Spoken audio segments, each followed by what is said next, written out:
Ouçamos, meus irmãos, aquilo que Deus tem a nos dizer através do seu servo.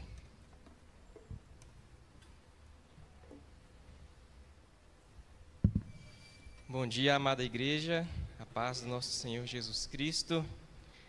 Que felicidade é podermos estar aqui mais uma vez, no domingo, como o maestro bem disse, o primeiro dia da semana, louvando ao Senhor, engrandecendo o seu nome, tendo essa liberdade de falar como Ele é bom, como Ele é santo, como a misericórdia dEle dura para sempre. Como é bom podermos ser conduzidos a este momento de adoração por uma orquestra tão bem organizada, tão linda. Isso reflete o amor de Deus entre nós. Eu convido os irmãos a abrirem comigo a palavra do Senhor. Na segunda carta aos Tessalonicenses, capítulo número 3.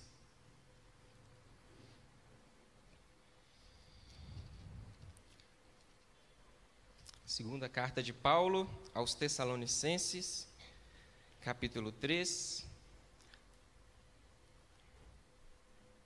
Nós vamos ler do versículo 6 ao 13.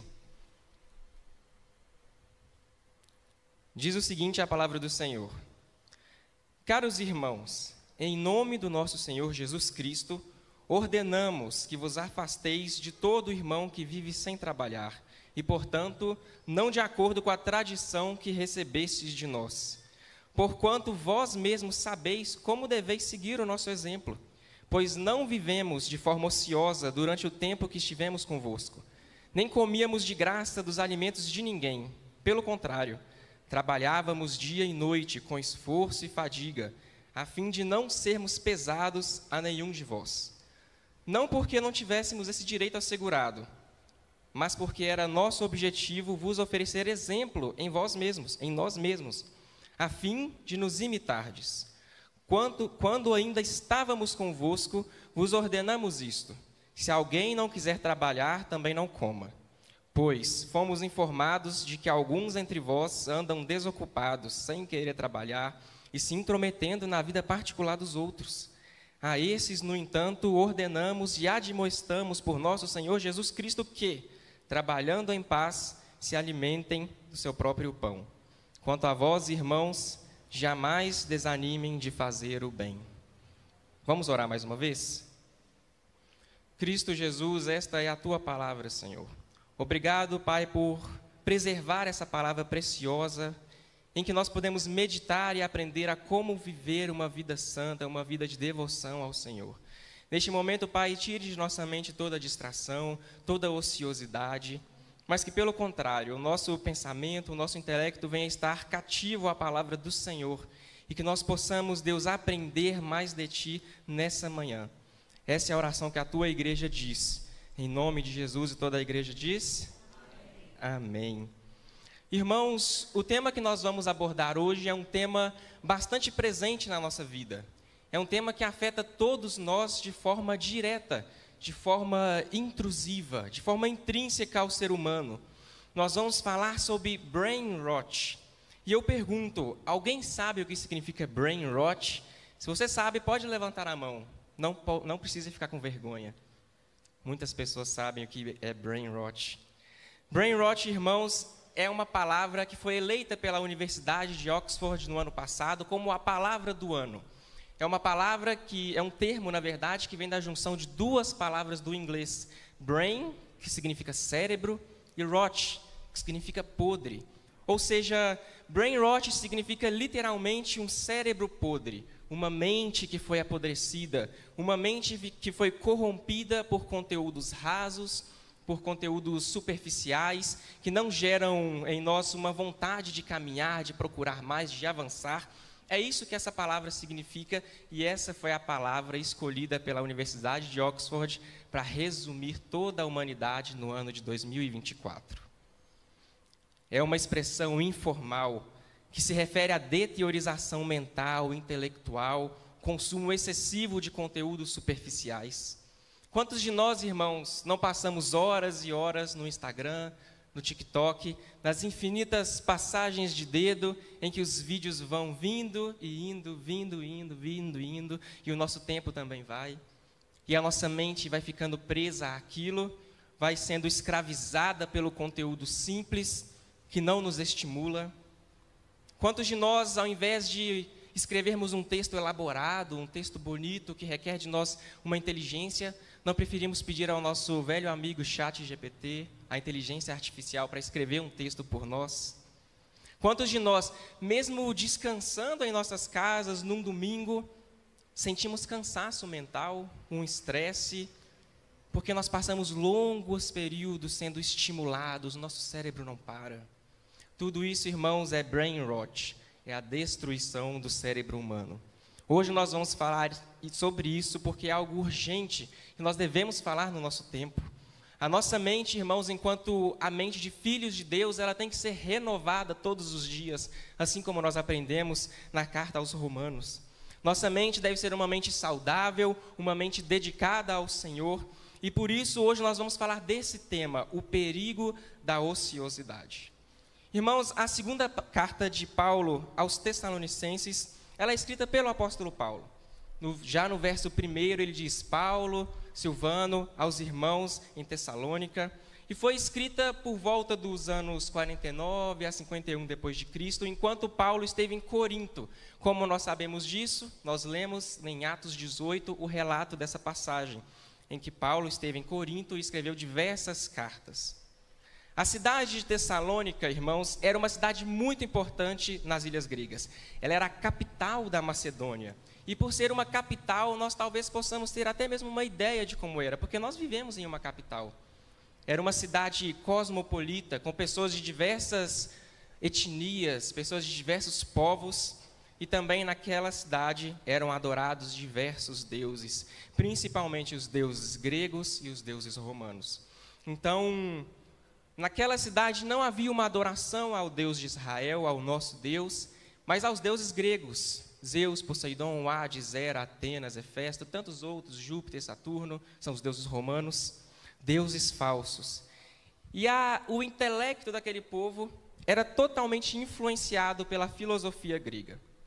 Então, qual que é o tema principal dessa carta que Paulo escreve aos Tessalonicenses? Ele vai falar a respeito da segunda vinda de Cristo. Ele vai falar que antes de Cristo retornar, a igreja seria precedida por uma apostasia. O que é uma apostasia? É o abandono da fé, é renunciar às verdades do Evangelho, e ao invés de falarmos bem, de proclamarmos as boas novas, agora é simplesmente falar mal de Cristo, denegrir a imagem do Senhor. Isso é apostasia. E Paulo vai falar sobre isso nessa carta. Entretanto, ao mesmo tempo que ele fala sobre o retorno de Cristo e essa apostasia, ele também fala que quando Cristo retornar, ele iria trazer um renovo à igreja. Ele iria restaurar a fé dos oprimidos, daqueles que eram marginalizados pela sociedade. E vejam bem, irmãos, muitos cristãos naquela época interpretaram mal o que Paulo estava dizendo. Eles pensaram da seguinte forma: bem, se Cristo está voltando e ele vai nos renovar, e iremos reinar com ele, então não preciso mais trabalhar. Agora eu posso viver de maneira desregrada. Esse era o contexto dessa carta. Esse era o contexto que essa igreja estava vivendo, essa breve igreja, recém-formada igreja, estava vivendo nos primórdios do cristianismo. Então Paulo ele vai escrever essa carta para tranquilizar os que estavam com medo da vinda de Cristo, para fortalecer a igreja em meio à perseguição e para lidar com esses problemas que eram gerados pelos irmãos preguiçosos e ociosos. E hoje nós vamos nos ater ao terceiro motivo da escrita, que diz respeito à ociosidade. Acompanhem comigo novamente o versículo 6, nós vamos lendo verso por verso, nós vamos meditarmos um pouco no que o Espírito quer nos dizer. Caros irmãos, em nome do nosso Senhor Jesus Cristo, ordenamos que vos afasteis de todo irmão que vive sem trabalhar, e, portanto, não de acordo com a tradição que recebestes de nós. Paulo, ele começa essa sessão não com um pedido, mas com uma ordem. Ele fala: afasteis de todo irmão que vive sem trabalhar. O que significa esses irmãos que vivem sem trabalhar? A palavra usada aqui no original grego é uma palavra muito mais profunda do que simplesmente não trabalhar. É uma palavra que diz respeito a pessoas que vivem de forma desordenada, pessoas que vivem de forma desregrada. Paulo ele está nos dizendo, irmãos, que Aqueles irmãos que vivem de forma desordenada, eles não vivem de acordo com o que foi ensinado pelos apóstolos. E, portanto, desses irmãos, nós deveríamos nos afastar, nos distanciar. Todos nós conhecemos, queridos, alguém que vem à igreja, que adora o nome do Senhor, que participa dos cultos, dos eventos, mas que na sua vida pessoal não vive uma vida de piedade, uma vida que busca a santidade diante do Senhor.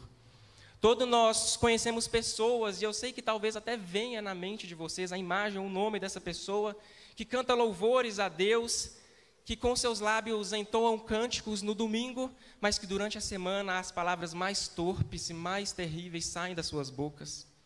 No tocante a essas pessoas, Paulo ele é objetivo: se afastem delas. É interessante porque Paulo ele não diz apenas para nós nos afastarmos, mas ele pede em nome de Jesus. Ele impõe uma urgência, algo que é urgente: se afastem em nome de Jesus dessas pessoas. Irmãos, se afastar daqueles que mancham o evangelho não é a princípio algo ruim para o cristão, mas é algo que denota em nós todo o nosso zelo, a nossa devoção à palavra do Senhor. Um cuidado especial que nós temos quanto ao nosso testemunho pessoal e ao testemunho que estamos dando a respeito da palavra do Senhor. Paulo, ele trata esse pecado com seriedade. Ele chega ao ponto de clamar que nós nos afastemos daqueles que vivem de maneira indigna do evangelho. Mas será que nós temos conseguido viver assim? Afinal, muitos desordeiros, muitos desordenados, ainda assim são nossos colegas. Apesar de nós nunca os vermos servindo ao Senhor, envolvidos no culto, preocupados com a expansão do reino de Deus, ainda assim nós os consideramos nossos amigos queridos. Paulo ordena: vos afasteis de todo irmão que vive sem trabalhar. Ele não pede, ele ordena. Irmãos, cabe a nós obedecermos ou não o que está escrito na palavra do Senhor. Se quisermos ter zelo pela palavra do Senhor, se quisermos honrar a Deus com as nossas ações, com o nosso agir, precisamos não apenas trabalhar para Cristo, mas nos afastar daqueles que de forma intencional vivem de forma preguiçosa. Pessoas que querem receber, mas não querem dar. Cristo já disse para nós, através do relato em Atos 20, lembrando as palavras do próprio Senhor Jesus: é mais bem-aventurado dar do que receber. Portanto, irmãos, se afastar daqueles que não querem dar, mas apenas receber, isso não nos torna cristãos boçais, cristãos rudes, mas sim revela em nós um caráter obediente à palavra do Senhor, um caráter preocupado com o nosso testemunho de fé. Amém? Avançando no texto, no versos 7 e 8, acompanhem comigo. Porquanto vós mesmos sabeis como deveis agir, como deveis seguir o nosso exemplo, pois não vivemos de forma ociosa durante o tempo que estivemos convosco, nem comíamos de graça dos alimentos de ninguém, pelo contrário, trabalhávamos dia e noite com esforço e fadiga, a fim de não sermos pesados a nenhum de vós. Paulo ele vai continuar essa exortação agora, dando o próprio exemplo dele, dizendo aos cristãos para segui-lo, para imitá-lo. Interessante porque ele não diz: sigam o meu exemplo, mas ele diz: siga o nosso exemplo. Paulo ele não está se referindo só a si mesmo, mas ele está se referindo a todos os apóstolos que foram instituídos por Deus. Ele estava dizendo: nos imitem, sigam o nosso exemplo. E qual foi o exemplo deixado por ele, irmãos? Nenhum apóstolo viveu de forma desordenada ou ociosa durante as suas vidas. Paulo, após a sua conversão, ele se tornou um grande missionário. Ele viajou pelo mundo falando do Evangelho de Jesus Cristo. Ele não era uma pessoa ociosa. Ele não perdia o seu tempo com futilidades. Pedro dedicou a sua vida a ensinar as verdades do Senhor. Viajou por diversos locais, Antioquia, Corinto, Roma. Ele não era uma pessoa ociosa. Ele trabalhava pelo reino de Deus. João pregou na Ásia Menor, foi exilado, recebeu a revelação de Deus, o Apocalipse. Não era uma pessoa ociosa, ele vivia trabalhando pelo Senhor. O que dizer do próprio Senhor Jesus Cristo, que estando conosco corporalmente, não deixou de trabalhar um dia sequer. Ele viajava entre as cidades, pregando, curando, exortando as pessoas. não era uma pessoa ociosa, era uma pessoa que trabalhava pelo reino de Deus.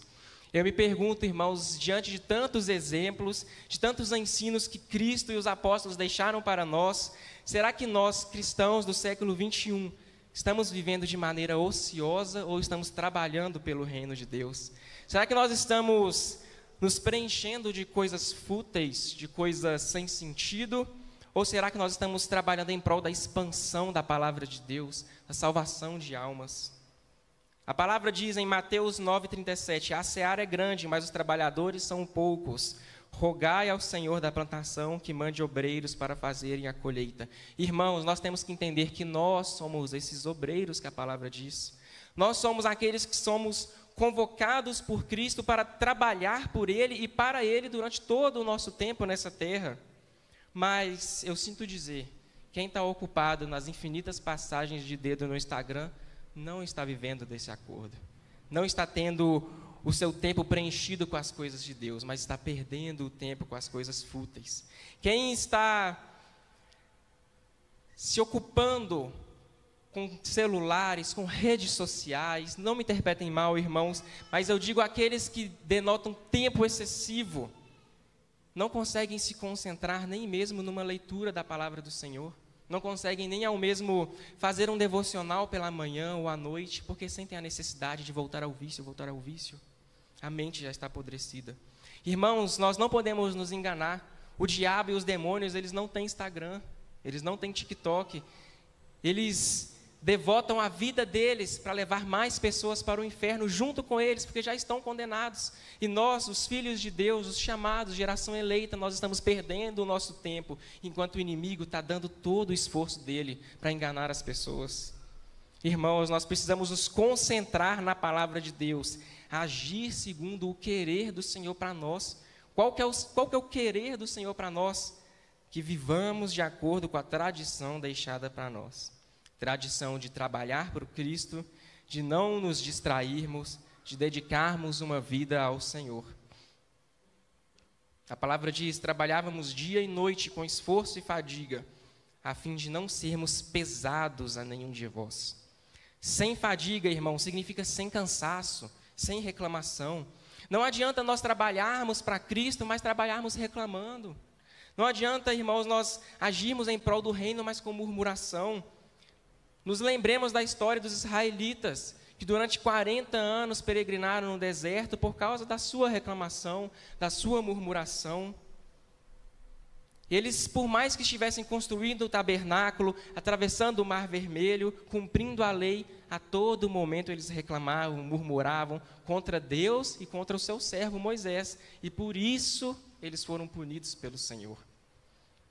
O apóstolo Paulo, irmãos, ele nos chama a vivermos de maneira esforçada, de maneira digna, sem murmurações. Seja, irmãos, na nossa vida na igreja, seja na nossa vida pessoal, na nossa casa, nas nossas empresas, faculdades. Não devemos viver com fadiga e reclamações. Qual que é a finalidade, irmãos, então, de Paulo, para que nós vivamos assim? Qual que seria a finalidade? Não sermos pesados para ninguém. O que significa ser pesado? Alguém pesado é alguém que depende do outro para tudo. Uma pessoa que não consegue caminhar de acordo com os seus próprios pés, mas que precisa o tempo todo de ajudas, de benefícios, de direitos e, por fim, acaba se tornando uma pessoa dependente.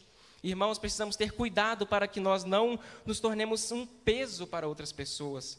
Aqueles que são pesados para os irmãos, eles acabam por cair novamente no erro da ociosidade.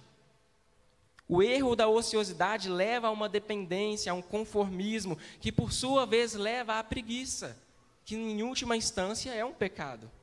Então, irmãos, devemos tomar esse cuidado.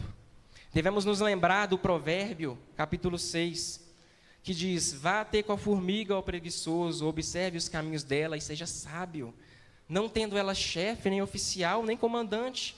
No verão, prepara a sua comida, no tempo da colheita, ajunta o seu mantimento. Ó preguiçoso, até quando vai ficar deitado? Quando se levantará do seu sono? Um pouco de sono, um breve cochilo, braços cruzados para descansar, e a sua pobreza virá como um ladrão, a miséria atacará como um homem armado. Irmãos, nós não podemos nos enganar. A preguiça, a estagnação, a dependência, a ociosidade não são palavras que devem estar na vida do cristão. Nós somos chamados a sermos trabalhadores, a sermos dependentes sim, mas dependentes de Deus, o qual nos traz a provisão, nos traz a direção correta, como agir no momento correto. Nunca, irmãos, em toda a Escritura, nós vamos ver algum versículo nos convidando a sermos ociosos, a sermos estagnados, parados, acostumados. Não. Sempre Deus está reafirmando o compromisso nosso por trabalhar para o seu reino. Irmãos, que nessa manhã Ele retire da nossa consciência a ociosidade, a estagnação. Não sejamos paralisados pelo bem-estar, pelo conforto, mas incomodados pelo Espírito para agir em prol de Cristo Jesus. Amém? Irmãos, o texto vai continuar no verso 10 e 11. Quando ainda estávamos convosco, vos ordenamos isso. Se alguém não quiser trabalhar, também não coma. Pois fomos informados de que alguns entre vós andam desocupados, sem querer trabalhar e se intrometendo na vida particular dos outros. Irmãos, quando nós lemos esse versículo, talvez, pode até parecer que ele foi escrito para a igreja brasileira do século 21. Irmãos, Paulo está denunciando um problema causado por aqueles que se recusavam a trabalhar e que viviam de forma ociosa. Se alguém não quiser trabalhar, não coma. Esse versículo, irmãos, por mais que ele pareça duro, ele é didático, ele nos ensina algo. Paulo está dizendo que até mesmo para recebermos a provisão do Senhor, ainda assim nós temos que trabalhar. Para que vivamos em abundância, sem necessidade, sem falta, sendo agraciados por Deus a todo tempo, é necessário que nós não vivamos de maneira largada, de maneira ociosa, mas sim trabalhando. Assim como na época do apóstolo, hoje ainda há pessoas que querem receber bênçãos, querem receber o sustento de Deus, mas não estão dispostas a trabalhar para isso. Muitos pensam, muitos esperam de Deus uma posição apenas de provedor, alguém que dá. Entretanto, irmãos, até mesmo para recebermos do Senhor algum presente, é necessário vivermos uma vida justa, honesta e trabalhadora. Devemos nos lembrar que o próprio Jesus era um carpinteiro, alguém que trabalhou em Nazaré por aproximadamente 30 anos. Paulo, que escreveu essa carta, um construtor de tendas, não negligenciou o seu trabalho, mas ele foi abençoado por Deus e usado por Deus enquanto estava trabalhando. Mateus, um cobrador de impostos, uma profissão mal vista naquela época, ele não negou o seu trabalho durante a vida, somente quando Cristo o convocou a trabalhar para ele. Irmãos, exemplos nós temos diversos na Escritura. Pessoas que viviam suas vidas, que tinham seus trabalhos e eram abençoadas por Deus. Portanto, irmãos, nós não podemos viver de modo ocioso, principalmente quando falamos a respeito de trabalho. Não podemos negligenciar que Deus quer sim prover para nós o sustento, mas até mesmo quando estamos certos da sua provisão, não devemos aguardar de braços cruzados, deitados, porque dessa forma nós estaremos até mesmo abusando da misericórdia, da bondade do Senhor. O texto diz: fomos informados de que alguns entre vós andam desocupados, sem querer trabalhar e se intrometendo na vida particular uns dos outros. Irmãos, um versículo tão singelo, mas com tanta profundidade. Depois de ter dito sobre não negligenciarmos o trabalho, de agir passivamente para com Deus, Paulo agora ele vai alertar sobre um perigo terrível, o perigo da fofoca. Ora, de onde que provém a fofoca, irmãos, senão de uma mente que está ociosa, de uma mente que não tem com o que se preocupar? Porque se nós trabalhamos todos os dias, se nós nos dedicamos ao nosso emprego, não temos tempo, não temos intelecto para pensar a respeito dos outros. Se trabalhamos por Cristo, visamos almas, nos preocupamos com o próximo, não temos tempo de pensar a respeito de outras pessoas de forma vã. Não podemos agir assim, irmãos, dessa forma, intrometendo na vida das pessoas, buscando falar dos irmãos, com fofoca, coisas que não são do nosso interesse. Antes, irmãos, nosso pensamento deve estar em Deus, como satisfazer a sua vontade. Quando estamos pensando em Deus, quando estamos pensando no seu reino, nas boas novas de Jesus Cristo, então não nos resta intelecto para pensar em fofocar do outro, para entrar na vida do outro, para saber demais ou falar demais. Portanto, irmãos, só fofoca aquele que não tem o que fazer na sua vida pessoal e na vida pessoal do reino de Deus. Como descobrir se uma pessoa tem se empenhado pelo Evangelho? Escute o que ela tem a dizer. Se da sua boca saem palavras de gratidão, de honra, de submissão a Deus, essa pessoa é um servo de Cristo. Mas se de sua boca saem críticas, saem coisas negativas, palavras de baixo calão, irmãos, se afastem dessa pessoa. Se afastem dessa pessoa e orem pela vida dela. Como não fofocar, irmãos? Como não nos intrometer na vida dos irmãos? A resposta é bastante simples, ocupando a nossa mente em Cristo.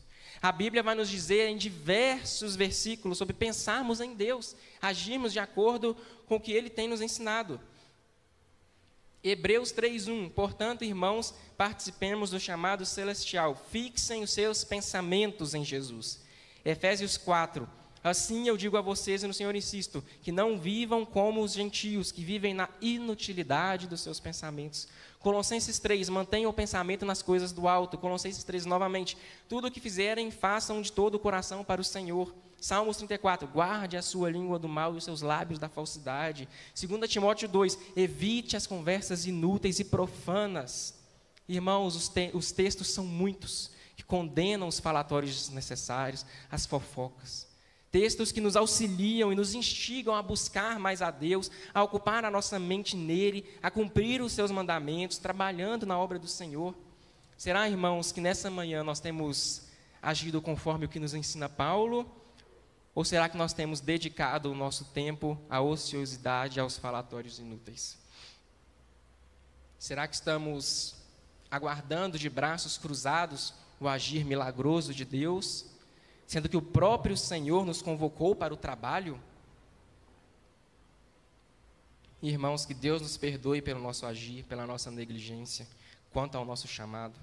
Que possamos dedicar nosso tempo, nosso esforço para Cristo. Foi assim que Ele nos ensinou em Mateus 6. Quem quiser salvar a sua vida, a perderá. E quem perder a sua vida por minha causa, esse a achará. Que possamos, irmãos, nessa manhã, perder a nossa vida para as fofocas e para a ociosidade, mas achar a nossa vida no trabalho e na dedicação ao reino de Deus. Amém? Caminhando, então, para o final dessa exposição, Paulo agora ele vai falar no versículo 13, quanto a vós, irmãos, jamais desanimem de fazer o bem. Depois dele nos alertar dos perigos da ociosidade, depois dele nos alertar sobre a preguiça, o comodismo, nos alertar sobre os falatórios desnecessários, a fofoca, agora ele vai nos instruir, nos dar um alerta final. Jamais descansem de fazer o bem, jamais desanimem de fazer o bem. Paulo ele está nos dizendo que mesmo que entre nós hajam irmãos mexeriqueiros, mesmo que há pessoas ociosas que não trabalhem pelo reino de Deus, mesmo quando estamos rodeados por pessoas que não querem gastar o seu tempo e esforço por Deus, ainda assim nós não podemos desanimar de fazer o bem. Não desanimar de servir a Cristo, não desanimar de falar do amor de Jesus, de falar a todo aquele que consegue escutar. É me preocupar com o próximo, ter empatia, mesmo quando o mundo insiste que é cada um por si, numa época em que o individualismo cresce absurdamente na nossa sociedade, é olhar para o próximo com um olhar de misericórdia, de piedade, assim como Cristo nos ensinou. É me compadecer da dor de uma mãe que perdeu o seu filho, mesmo esse filho sendo um bandido da pior espécie. Nunca nos desanimar de fazer o bem, tal como Jesus nunca desanimou.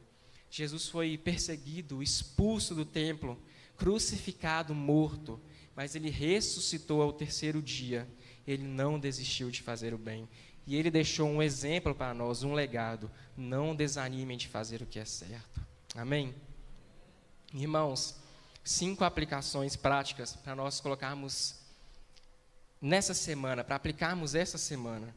Pratique a disciplina da utilidade. Fuja da ociosidade. Irmãos, nessa semana, procure ler mais a Bíblia. Procure orar. Quando vier a vontade de assistir um Reels, porque a vontade vem, não assista. Abra a Bíblia, leia um versículo, medite naquele versículo durante o dia. Segundo, valorize o esforço e o trabalho honesto. Irmãos, valorize o que você faz. Dê valor ao seu trabalho, porque o seu trabalho é fruto de Deus. É uma bênção que o Senhor te deu. Não reclame, não murmure, mas agradeça ao Senhor. Terceiro ensinamento, aplicação, afaste-se da influência negativa. Irmãos, influência negativa existem pessoalmente, existem influências negativas virtualmente. Pessoas que nós seguimos na internet, que trazem notícias ruins, notícias terríveis, a gente segue aquele tipo de gente. Pessoal, não sigamos essas pessoas. Vamos seguir pessoas que falem do amor de Deus, pessoas que falem da obra de Cristo, que reanimem a nossa fé no nosso coração. Quarta aplicação, vamos lutar contra o conformismo, a dependência desnecessária. Irmãos, vamos depender apenas de Jesus, vamos depender de Deus. Vamos orar todos os dias: Senhor, me ajude a depender mais de Ti. Me ajude, Pai, a enxergar a minha pequenez e a Sua supremacia na minha vida. E, irmãos, a quinta aplicação, não desanimemos de fazer o bem, mesmo que os outros não façam. Mesmo que nós cheguemos a uma roda de conversa em que as pessoas falam: essa notícia é terrível, tal coisa terrível aconteceu. Irmãos, não participemos disso. Falemos: o Senhor Deus amou o mundo de tal maneira e Ele mandou o seu Filho. Sejamos diferença, irmãos, onde quer que nós estivermos. Essa é a oração que nós fazemos. Amém.